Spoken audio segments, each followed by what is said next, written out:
এবং এই দুইয়ের মধ্যে যা কিছু আছে সব কিছুকে, আল্লাহর অস্তিত্ব ছাড়া আর বাকি সব কিছুকে যদি একটি পাল্লায় রাখা হয়, একটি হাতে রাখা হয়, আর লা ইলাহা ইল্লাল্লাহ এই বাক্যকে যদি অপর হাতে অপর পাল্লায় রাখা হয়, তাহলে লা ইলাহা ইল্লাল্লাহর পাল্লা ভারী হবে।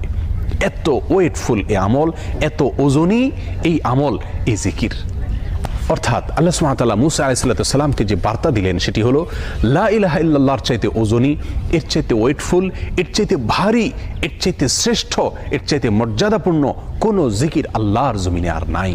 প্রিয় বন্ধুগণ, মুসা আলাইহিস সালামের জন্য সবচেয়ে স্পেশাল দোয়া হিসাবে, সবচেয়ে স্পেশাল জিকির হিসাবে আল্লাহ সুবহানাহু ওয়া তাআলা যে দোয়াটি নির্বাচন করলেন, যেটাকে সবচাইতে ওজনী আমল হিসাবে আল্লাহ সুবহানাহু ওয়া তাআলা স্পষ্টভাবে ব্যক্ত করলেন, সেটি হলো লা ইলাহা ইল্লাল্লাহ। অথচ এই লা ইলাহা ইল্লাল্লাহ এটাকে আমরা খুব সাধারণ একটি জিকির মনে করি, খুব সাধারণ একটি দোয়া মনে করি, আমরা বিশেষ আমল খুঁজে বেড়াই। অথচ